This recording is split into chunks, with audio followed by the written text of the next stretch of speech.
नमस्कार। प्रादेशिक समाचार के साथ मैं चंदन कुमार कौंडिल्य। पहले मुख्य समाचार। राज्य में कल मनाया जाएगा विश्व आदिवासी दिवस। रांची के मोराबादी मैदान में की गई हैं तैयारियां। कांग्रेस विधायक इरफान अंसारी के जामताड़ा स्थित आवास पर बंगाल की सीआईडी टीम ने की छापेमारी। सावन महीने के चौथे और अंतिम सोमवारी को लेकर शिवालयों में उमड़ी श्रद्धालुओं की भीड़। और राष्ट्रमंडल खेलों में भारत 22 स्वर्ण पदक के साथ पदक तालिका में चौथे स्थान पर। और अब समाचार विस्तार से। झारखंड सहित पूरे देश में राष्ट्रीय स्तर पर 9 अगस्त को विश्व आदिवासी दिवस मनाया जाएगा। आदिवासी की कला, संस्कृति और सभ्यता को बनाए रखने के लिए कार्यक्रमों का आयोजन किया जा रहा है। इसके मद्देनजर झारखंड सरकार मोराबादी मैदान में विश्व आदिवासी महोत्सव को ऐतिहासिक ढंग से मनाने के लिए तैयारियां कर रही है। यहाँ 10 अगस्त तक तमाम आयोजन होंगे। मोराबादी मैदान में अनुसूचित जाति, अनुसूचित जनजाति, अल्पसंख्यक एवं पिछड़ा वर्ग कल्याण विभाग की ओर से 2 दिवसीय कार्यक्रम का आयोजन किया जा रहा है। कार्यक्रम में मुख्य अतिथि के रूप में झारखंड के मुख्यमंत्री हेमंत सोरेन, राज्यसभा सांसद शिबू सोरेन, पूर्व मुख्यमंत्री रघुवर दास सहित राज्य के मंत्री और गणमान्य लोग मौजूद रहेंगे। वहीं छत्तीसगढ़ के मुख्यमंत्री भूपेश बघेल भी कार्यक्रम में शामिल होंगे। प्रधानमंत्री नरेंद्र मोदी ने कहा है कि राज्यसभा के सभापति के रूप में एम वेंकैया नायडू के नेतृत्व क्षमता और अनुशासन की बदौलत राज्यसभा ने नई ऊंचाइयां हासिल की हैं। राज्यसभा में श्री नायडू को विदाई देते हुए प्रधानमंत्री ने कहा कि उनके कार्यकाल में ऊपरी सदन के कार्य निष्पादन में 70% इजाफा हुआ है। उन्होंने कहा कि इस दौरान 177 विधेयक सदन ने पारित किए और उन पर बहस हुई। प्रधानमंत्री ने कहा कि श्री नायडू राज्यसभा में मातृभाषाओं को बढ़ावा देने के लिए विशेष प्रयास किए। और लोकसभा ने विद्युत संशोधन विधेयक 2022 को संसद की स्थायी समिति को भेजने की सिफारिश की है। बिजली मंत्री आर.के. सिंह ने विपक्ष के हंगामे के बीच सदन में विधेयक पेश किया और उसे विचार के लिए स्थायी समिति के पास भेजने पर सहमति व्यक्त की। बिजली संशोधन विधेयक में अन्य वितरण लाइसेंसधारी के नेटवर्क के उपयोग की अनुमति देकर बिजली के खुदरा वितरण में प्रतिस्पर्धी बनाने का प्रावधान है। विपक्षी दलों के सदस्यों ने बिजली संशोधन विधेयक 2022 पेश करने का विरोध किया। राज्य सरकार ने 100 यूनिट मुफ्त बिजली देने की घोषणा की है। पलामू जिले के 2 लाख उपभोक्ताओं को इसका लाभ लेने के लिए बिजली का मीटर लगवाना होगा। और विशेष जानकारी दे रहे हैं हमारे संवाददाता। झारखंड की हेमंत सरकार ने 100 यूनिट तक बिजली मुफ्त देने की घोषणा की है। इससे राज्य के 31 लाख से अधिक उपभोक्ताओं को बिजली का बिल भुगतान नहीं करना पड़ेगा। पलामू में भी इस मुफ्त योजना का लाभ 2 लाख उपभोक्ताओं को मिलेगा, लेकिन उन्हें मीटर लगवाना होगा। इस रीजनल क्षेत्र में करीब 4 लाख ग्राहक हैं, जिनमें से 2 लाख उपभोक्ताओं के पास मीटर नहीं है। उन्होंने फिक्स कराकर अपना भुगतान करते रहे हैं। मेदिनीनगर विद्युत आपूर्ति प्रक्षेत्र के मुख्य अभियंता सह महाप्रबंधक मनमोहन कुमार ने बताया कि सरकार ने 100 यूनिट तक बिजली मुफ्त देने की घोषणा की है। इसके लिए बिजली उपभोक्ताओं के पास मीटर होना जरूरी है। इसको लेकर जेवीएनएल ने बगैर मीटर वाले उपभोक्ताओं के घरों में मीटर लगाने का निर्णय लिया है। इसके लिए पलामू विद्युत आपूर्ति क्षेत्र में एचपीएल और A1 कंपनी को कार्य अलॉट हुआ है। जसप्रीत सिंह, आकाशवाणी समाचार, पलामू। कांग्रेस विधायक इरफान अंसारी के जामताड़ा कोर्ट रोड स्थित आवास पर आज पश्चिम बंगाल की सीआईडी टीम ने छापेमारी की। स्थानीय पुलिस के सहयोग से विधायक आवास पर छापेमारी की गई। दिन के 12:30 पर बंगाल सीआईडी की टीम स्थानीय पुलिस के साथ जामताड़ा विधायक के आवास पर प्रवेश की और अपना कार्रवाई शुरू कर दी है। खबर लिखे जाने तक छापेमारी जारी है। और इधर मुख्यमंत्री हेमंत सोरेन ने आज जमशेदपुर में निर्मल महतो के शहादत दिवस के अवसर पर कहा कि झारखंड मुक्ति मोर्चा ने लड़कर झारखंड लिया है, उसी प्रकार संघर्ष कर इस राज्य को संभालेंगे। श्री सोरेन ने कहा कि जिस तरह उनकी सरकार ने राज्य में सभी तरह के पेंशन को लागू किया है, श्री सोरेन ने कहा कि जल्द ही शिक्षक और पुलिस विभाग में नियुक्ति की जाएगी। उन्होंने कहा कि राज्य सरकार गरीबों को स्वरोजगार के लिए हर संभव सहयोग करेगी। झारखंड हाईकोर्ट ने राजधानी रांची के नगर निगम क्षेत्र में रांची नगर निगम द्वारा रेस्टोरेंट पर लगाए गए सील को हटाने के आग्रह को ठुकराते हुए निर्देश दिया है कि 18 अगस्त को रांची नगर निगम इस मामले पर सुनवाई करे। आज कचहरी स्थित एक रेस्टोरेंट के मालिक द्वारा झारखंड हाईकोर्ट में दाखिल रिट याचिका पर सुनवाई करते हुए न्यायाधीश राजेश शंकर की अदालत ने आग्रह को ठुकरा दिया। अदालत ने कहा कि रांची नगर निगम के समकक्ष अदालत इस पर सुनवाई कर रही है, ऐसे में रिट याचिका वहीं दाखिल करना चाहिए। रांची नगर निगम ने 5 फरवरी 2021 को रेस्टोरेंट सहित कई भवनों को नक्शा नहीं होने के क्रम में सील किया था। तत्कालीन नगर आयुक्त मुकेश कुमार ने बिल्डिंग के मालिकों से नक्शा जमा करने को कहा था। जिन भवनों के पास नक्शा नहीं था उन भवनों को सील करने का आदेश जारी किया गया था। और आकाशवाणी के ताजा तरीन समाचारों के लिए आप हमारी वेबसाइट newsonair.com पर लॉगिन कर सकते हैं। ताजा समाचार Twitter handle @AIR news alerts और Facebook page All India Radio news पर भी उपलब्ध है। आप प्रादेशिक समाचार एकांश के ट्विटर हैंडल @AIR news_रांची और फेसबुक पेज, इंस्टाग्राम पेज और YouTube channel AIR news Ranchi पर भी हमारे बुलेटिन सुन सकते हैं। प्रादेशिक समाचार आप आकाशवाणी रांची से सुन रहे हैं और अब पेश है कोरोना से बचाव के कुछ संदेश। चलो मिलकर एक शुरुआत करें, चलो एक फैसला आज करें, मास्क नहीं तो टोकेंगे, कोरोना को रोकेंगे, चलो एक वादा करते हैं, चलो कुछ वादा करते हैं, मास्क नहीं तो टोकेंगे, कोरोना को रोकेंगे। भारत सरकार द्वारा जनहित में जारी।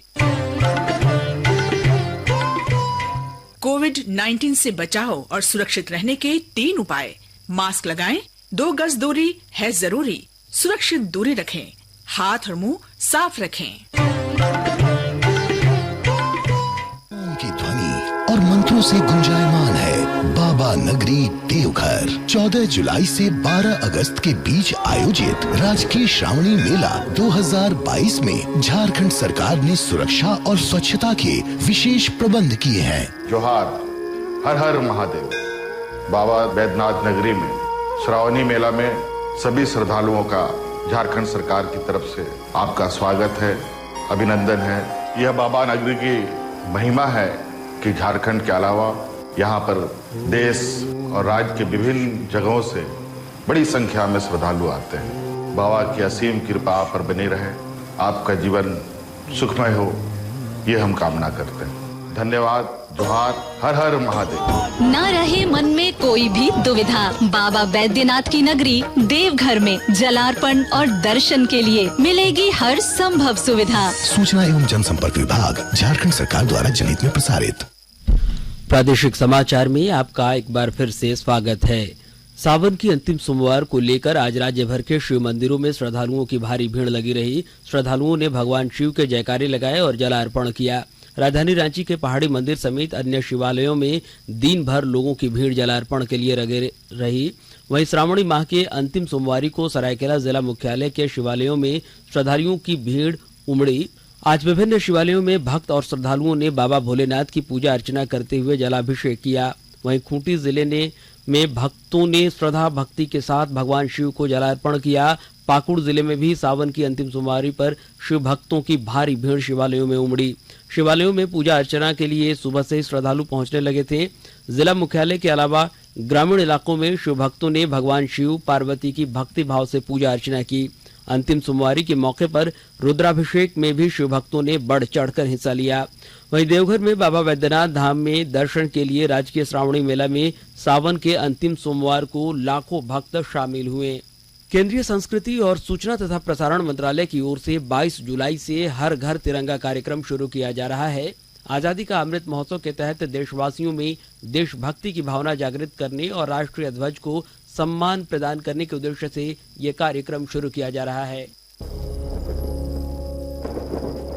अब हर घर की छत पर शान से फहरेगा तिरंगा, गुनगुनाए जाएंगे नव विकास के गीत, आन बान शान का प्रतीक राष्ट्र ध्वज तिरंगा। आइए आजादी के अमृत महोत्सव के पावन अवसर पर इस स्वाधीनता दिवस हर घर फहराते हैं तिरंगा और लेते हैं भव्य और सशक्त भारत के निर्माण का संकल्प। आइए हर घर फहराएं तिरंगा।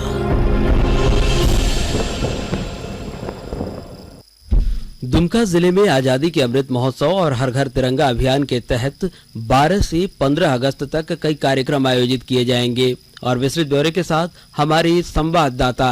दुमका जिले में आजादी के अमृत महोत्सव और हर घर तिरंगा अभियान के तहत 12 से 15 अगस्त तक कई कार्यक्रम आयोजित किए जाएंगे। जिले के उपायुक्त रविशंकर शुक्ला ने हर घर तिरंगा कार्यक्रम की तैयारी की अधिकारियों के साथ बैठक कर समीक्षा की। उपायुक्त ने बताया कि लोगों के घरों तथा सरकारी एवं अर्ध सरकारी कार्यालयों पर लगाने के लिए 2 लाख झंडे उपलब्ध कराए जाएंगे। उन्होंने कहा कि सामूहिक रूप से राष्ट्रीय ध्वज को घरों पर फहराने का उद्देश्य लोगों में राष्ट्रभक्ति की भावना विकसित करना और राष्ट्रीय ध्वज के प्रति लोगों को जागरूक करना है। उपायुक्त ने स्वास्थ्य विभाग, आपूर्ति विभाग, समाज कल्याण विभाग और झारखंड आजीविका मिशन को इस कार्य में विशेष रूप से अपनी भागीदारी सुनिश्चित करने को कहा। उपायुक्त ने कहा कि पीडीएस डीलर, आंगनबाड़ी केंद्र से जुड़ी सहिया और सहायिका, जेएसपीएल के सखी मंडल, स्वयंसेवी संस्थाओं और पंचायत प्रतिनिधियों के माध्यम से हर घर तिरंगा अभियान को सफल किया जाएगा। आर.के. नीरद, आकाशवाणी समाचार, दुमका। और आजादी का अमृत महोत्सव के उपलक्ष्य में केंद्रीय संस्कृति मंत्रालय के अधीनस्थ भारतीय पुरातत्व सर्वेक्षण रांची मंडल द्वारा लोहरदगा जिला अवस्थित प्राचीन शिव मंदिर खेखपरता में आज 8 अगस्त को स्वच्छता जागरूकता सह अभिनंदन समारोह का आयोजन किया गया। समारोह में मुख्य अतिथि के रूप में शामिल पद्मश्री बलबीर दत्त को सम्मानित किया गया।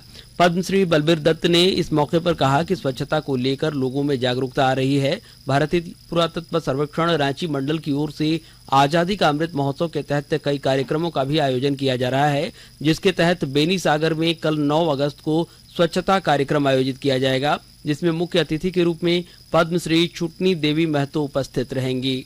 इधर सरायकेला खरसावां जिले में जन वितरण प्रणाली को और बेहतर बनाने के लिए जिला आपूर्ति पदाधिकारी द्वारा सभी प्रखंड के मार्केटिंग ऑफिसरों को कई प्रकार के निर्देश दिए गए हैं। डीलर तक समय सीमा के अंदर राशन पहुंचाने और बरसात के दिनों में राशन का भंडारण को लेकर खास निर्देश दिया गया है। समाहरणालय सभागार में जिला आपूर्ति पदाधिकारी प्रमोद कुमार झा ने आज जिले के सभी प्रखंड आपूर्ति पदाधिकारी, एजीएम और डीएसडी के साथ बैठक कर विभागीय संचालित योजनाओं की जानकारी ली। राष्ट्रमंडल खेलों में आज भारत 22 स्वर्ण, 15 रजत और 23 कांस्य पदक के साथ पदक तालिका में चौथे स्थान पर पहुंच गया है। महिला सिंगल्स के फाइनल में शटलर पीवी सिंधु ने कनाडा की मिशेल को हराकर स्वर्ण पदक जीता। राष्ट्रमंडल खेलों का समापन समारोह बर्मिंघम के अलेक्जेंडर स्टेडियम में होगा। समापन समारोह भारतीय समय के अनुसार रात 12:30 बजे शुरू होगा। वहीं समापन समारोह में क्वींस बैटन भी शामिल होगी, जो सभी 72 देशों से होते हुए ऑस्ट्रेलिया के विक्टोरिया शहर पहुंचेगी। अगला राष्ट्रमंडल खेल वर्ष 2026 में विक्टोरिया में होंगे। झारखंड स्टेट एथलेटिक्स एसोसिएशन के तत्वावधान में कल रजरप्पा रामगढ़ के डीएवी ग्राउंड में राज्य स्तरीय जेवलिन थ्रो प्रतियोगिता आयोजित की गई। इसमें पलामू जिले से विभिन्न आयु वर्ग के बालक बालिकाओं खिलाड़ियों ने भाग लिया, जिसमें अंडर 18 आयु वर्ग में विनीता कुमारी को स्वर्ण पदक प्राप्त हुआ, जबकि 16 वर्ष आयु वर्ग में नेहा कुमारी ने रजत पदक प्राप्त किया। इस प्रतियोगिता में पलामू की 11 बालक बालिका खिलाड़ियों ने भाग लिया। इधर धनबाद जिले के सुदामडीह थाना क्षेत्र में सूर्यधाम के पास दामोदर नदी घाट पर नहाते हुए 2 युवकों की मौत डूबने से हो गई। दोनों कल शाम नदी में नहाने गए थे। इसी दौरान गहरे पानी में जाने से इनकी मौत हो गई। काफी खोजबीन के बाद स्थानीय लोगों ने इनमें से एक युवक का शव ढूंढ निकाला, जबकि दूसरे युवक का पता लगाने के लिए आज एनडीआरएफ की टीम बुलानी पड़ी। झरिया सीओ रमेश कुमार कुशवाहा ने बताया कि एनडीआरएफ की टीम में स्थानीय गोताखोर भी शामिल थे। गुमला जिले के सदर थाना क्षेत्र के धोधरा गांव से पुलिस ने एक महिला सहित 6 जुआरियों को गिरफ्तार किया है। पुलिस ने इनके पास से 2 दोपहिया वाहन, 85,000 रुपए नगद और ताश की गड्डी बरामद किया है। और लोहरदगा जिले के सदर प्रखंड के निंगनी कुंबा टोली में 2 परिवार के 7 लोग खुखड़ी के सेवन से बीमार हो गए। इन्हें इलाज के लिए सदर अस्पताल में भर्ती कराया गया। अस्पताल में इलाजरत मरीजों ने बताया कि खेत में उगे खुखड़ी खाने के बाद सभी लोग बीमार हो गए थे। चिकित्सकों ने बीमार लोगों का इलाज करने के बाद उन्हें अस्पताल से छुट्टी दे दी है। और अंत में मुख्य समाचार एक बार फिर। राज्य में कल मनाया जाएगा विश्व आदिवासी दिवस। रांची के मोराबादी मैदान में की गई है तैयारियां। कांग्रेस विधायक इरफान अंसारी के जामताड़ा स्थित आवास पर बंगाल की सीआईडी टीम ने की छापेमारी। सावन महीने के चौथे और अंतिम सोमवारी को लेकर शिवालयों में उमड़ी श्रद्धालुओं की भीड़। और राष्ट्रमंडल खेलों में भारत 22 स्वर्ण पदक के साथ पदक तालिका में चौथे स्थान पर। और इसके साथ ही आकाशवाणी रांची से प्रादेशिक समाचार का यह बुलेटिन समाप्त हुआ। नमस्कार।